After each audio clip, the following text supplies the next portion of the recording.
Hey you guys, today I'm here at Carmine's Times Square and I'm talking to John Cardoza, who is currently starring in Moulin Rouge the musical on Broadway. Join me for another episode of Broadway Time at Carmine's. Hey you guys, today I am here with John Cardoza and we are here at Carmine's Times Square. John, how are you today? I'm doing well, how are you? I'm awesome. I'm very glad that you're joining me. I hope you're hungry. I am, I'm ready to go. Have you been to Carmine's before? This is my first time. Okay, so this is a family-style restaurant here in the heart of Times Square. We're actually on 44th Street right now, and they serve huge portions. You'll see in a couple minutes, but be ready to eat. It's gonna be great. It's gonna be great. Growing up in Massachusetts, when did you know that you wanted to pursue theater? It's a great question. I grew up in a very musical house.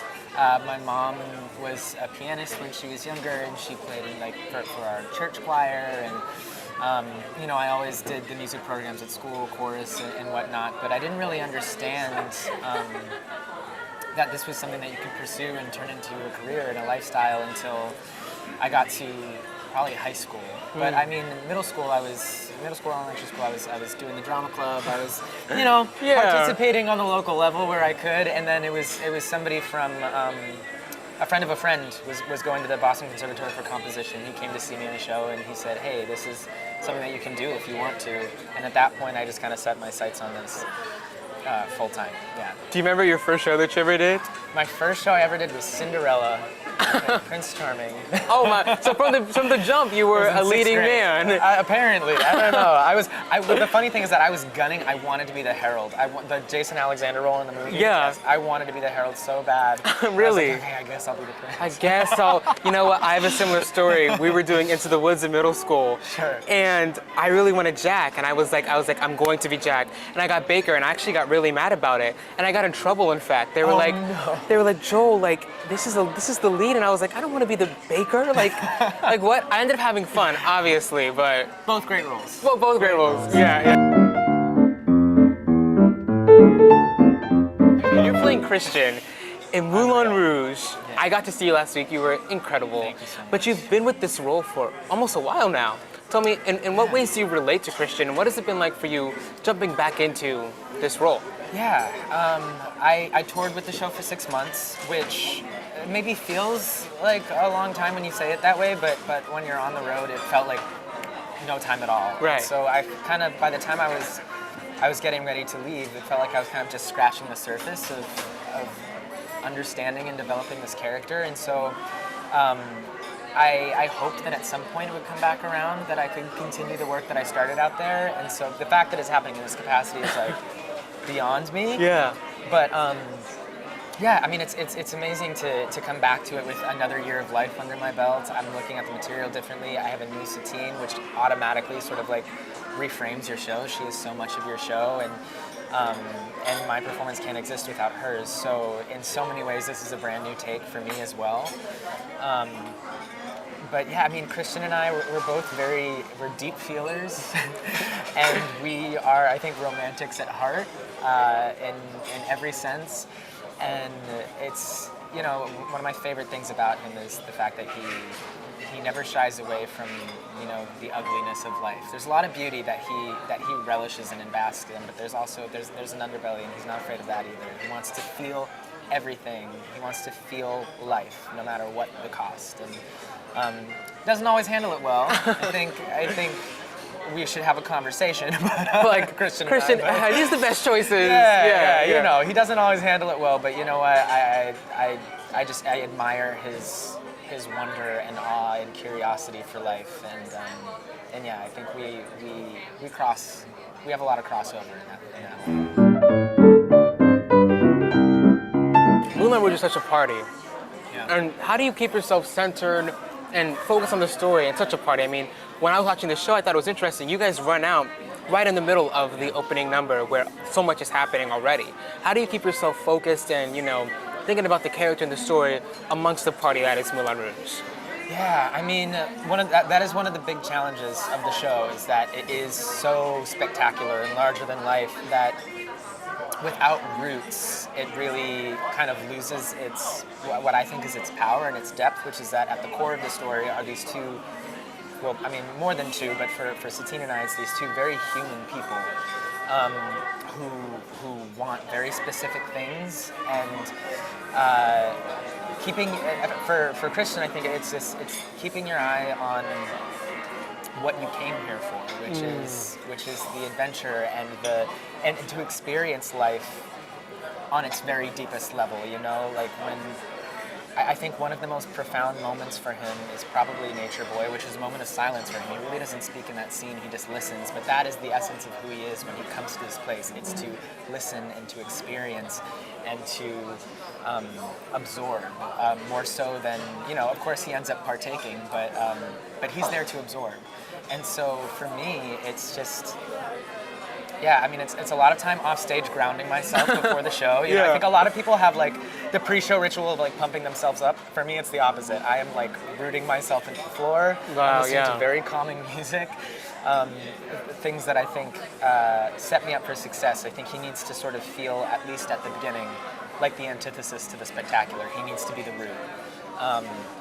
So yeah, I think for him it's maintaining the focus that is absorbing the world around him on the deepest level.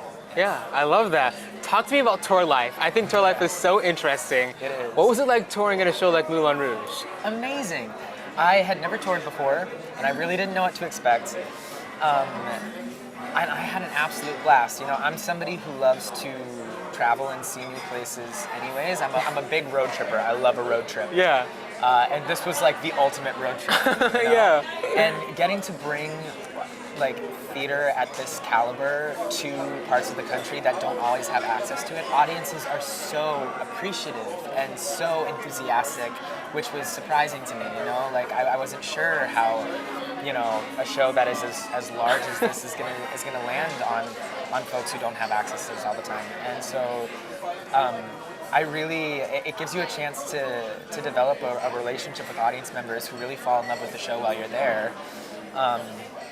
Not to mention, I mean, you're in these cities with the people that you're working with, and you probably don't know very many other people in the area. Yeah. And so it creates a bond with your company too that is unlike any I've ever experienced. And you know, some of those people have become my closest friends, my best friends, and yeah, I mean, it has its challenges. It's very easy to become absorbed in the world of the show, and for it to become your whole life, because, like I said, you don't have a lot of resources when you go to these new places.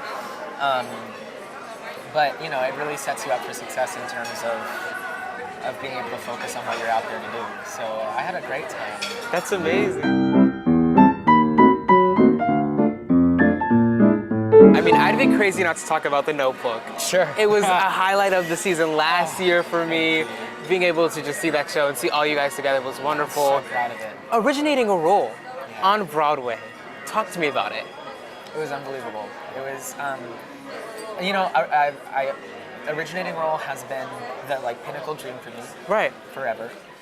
And so, not only to get to originate a role, but to originate a role that I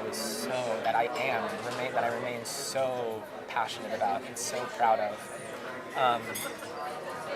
And with a company and a team that I have admired since I was a kid, to be able to say that you are shoulder to shoulder with these incredible creatives and artists who are trusting you and your artistry with their material, with their work. They're saying, we believe that you can bring what we need you to bring to this material. Yeah. That is the accomplishment, you know?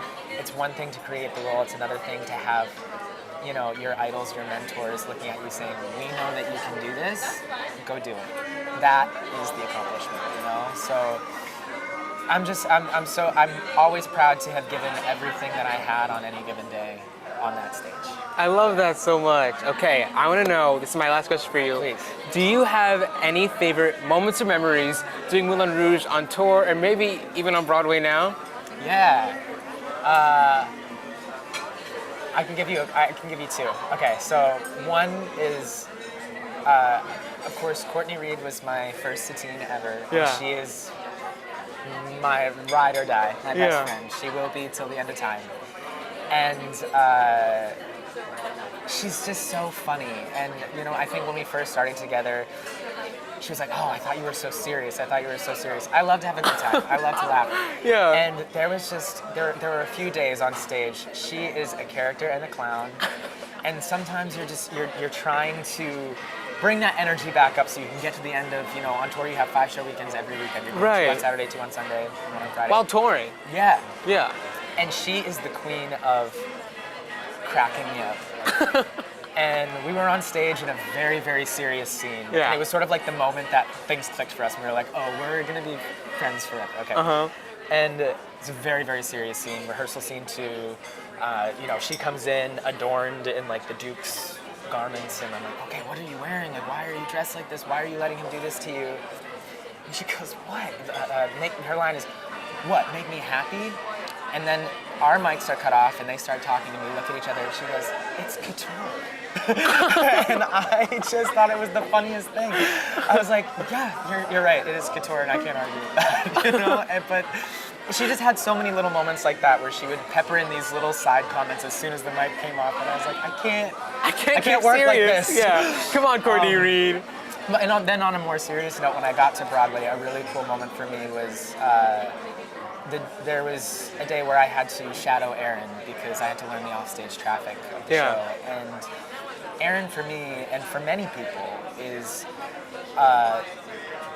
somebody who was really on the up and up when I was a kid and discovering musical theater. 100%, I mean, yeah. Next to Normal, it was pivotal for me. It was pivotal for many people in terms of what musical theater in a contemporary environment can be. And so getting to spend an evening with him talking about this character one-on-one, talking about the show and his process with it and